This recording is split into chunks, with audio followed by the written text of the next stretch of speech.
राम राम, जय श्री कृष्णा। आइए जानते हैं ग्रहण के दिन क्या करें क्या न करें और चंद्र दोष के बारे में, और साथ ही बात करेंगे इसे दूर करने के उपाय के बारे में भी। चंद्र ग्रहण हो या सूर्य ग्रहण, एक सवाल हमेशा सामने आता है कि ग्रहण के दिन क्या करें क्या न करें।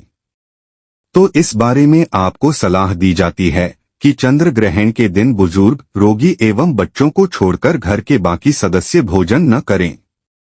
गर्भवती स्त्रियों को ग्रहण में घर के अंदर ही रहने की सलाह दी जाती है। दरअसल माना जाता है कि ग्रहण के दौरान वातावरण में नकारात्मक ऊर्जा का संचार हो रहा होता है, इसलिए घर में रहकर मंत्रोच्चारण करें। इससे घर में सकारात्मक ऊर्जा फैलती है और नकारात्मक ऊर्जा दूर होती है। अगर आप चैनल पे नए हैं तो सब्सक्राइब कर लें। किसी भी प्रकार के शुभ कार्य ग्रहण के दिन न करें। अपने मन में दुर्विचारों को न पनपने दें। इस दिन ब्रह्मचर्य का पालन करें और अपने आराध्य देव का ध्यान लगाएं।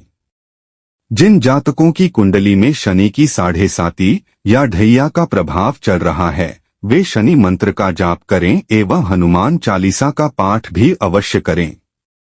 जिन जातकों की कुंडली में मांगलिक दोष है, वे इसके निवारण के लिए चंद्रग्रहण के दिन सुंदरकांड का पाठ करें तो इसके सकारात्मक परिणाम मिलेंगे। आटा, चावल, चीनी, श्वेत वस्त्र, साबुत उड़द की दाल, सतंज, काला तिल, काला वस्त्र आदि किसी गरीब जरूरतमंद को दान करें।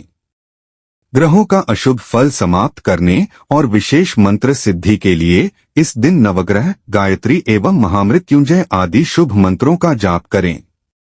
दुर्गा चालीसा, विष्णु सहस्त्रनाम, श्रीमद् भागवत गीता, गजेंद्र मोक्ष आदि का पाठ भी कर सकते हैं।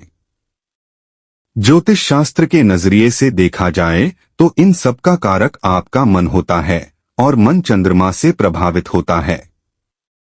यदि आपके साथ ऐसा कुछ घट रहा है तो समझ लीजिए कि आपका चंद्रमा कमजोर है या फिर आप चंद्र दोष का शिकार हैं। आइए जानते हैं चंद्र दोष के बारे में और साथ ही बात करेंगे इसे दूर करने के उपाय के बारे में भी। जब चंद्रमा के साथ राहु की युक्ति हो रही हो तो ऐसी अवस्था को चंद्र दोष माना जाता है। इसी अवस्था को चंद्र ग्रहण भी कहा जाता है। माना जाता है कि इस अवस्था में चंद्रमा पीड़ित जाता है और चंद्रमा चूंकि मन का कारक है, इसलिए मन में भी विकार पैदा होने लगते हैं। इसके अलावा भी कुछ और अवस्थाएं हैं जिनमें चंद्र दोष होता है। जब चंद्रमा पर राहु की दृष्टि पड़ रही हो तो यह भी चंद्र दोष कहलाता है, या फिर चंद्रमा केतु के साथ युक्ति संबंध कर रहा हो तो उसे भी चंद्र दोष माना जाता है। चंद्रमा यदि नीच राशि का हो या फिर नीच ग्रह, अशुभ ग्रह या कहीं पाप ग्रहों के साथ हो तो भी चंद्र दोष होता है। जब राहु और केतु के बीच में चंद्रमा हो तो इसे भी चंद्र दोष कहते हैं। चंद्रमा पर किसी भी क्रूर ग्रह की दृष्टि पड़ रही हो तो उससे भी चंद्र दोष होता है। जब सूर्य और चंद्रमा एक साथ हों, यानी अमावस्या को भी चंद्र दोष कहा जाता है। इसके अलावा चंद्रमा से द्वितीय और द्वादश स्थान पर सूर्य, राहु और केतु के अलावा कोई भी ग्रह न हो तो यह भी चंद्रमा को पीड़ित करता है।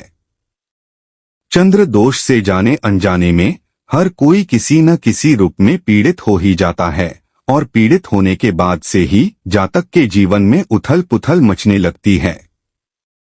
वह आशंकित रहने लगता है, भयभीत हो जाता है, लगातार हो रही हानियों से तनावग्रस्त हो जाता है, यहाँ तक पारिवारिक जीवन भी असंतोष से भरने लगता है। कई बार तो जीवन साथी के साथ मतभेद इतने बढ़ जाते हैं कि अलगाव की स्थिति पैदा हो जाती है।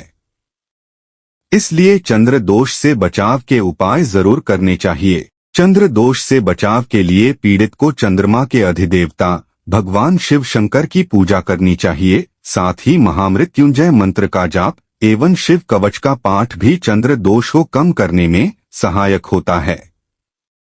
इनके अलावा चंद्रमा का प्रत्याधिदेवता जल को माना गया है और जल तत्व के स्वामी भगवान श्री गणेश हैं, इसलिए गणेश उपासना से भी चंद्र दोष दूर होता है, विशेषकर तब जब चंद्रमा के साथ केतु युक्ति कर रहा हो।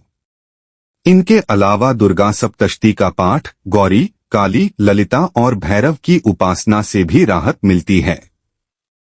मंत्र ओम क्षीर पुत्राय विद्महे अमृत तत्वाय धीमहि तन्नो चंद्रः प्रचोदयात्। हर हर महादेव। जय श्री कृष्णा। वीडियो अच्छी लगी हो तो प्लीज लाइक एंड शेयर, और अगर आप चैनल पे नए हैं तो सब्सक्राइब जरूर कर लें। धन्यवाद।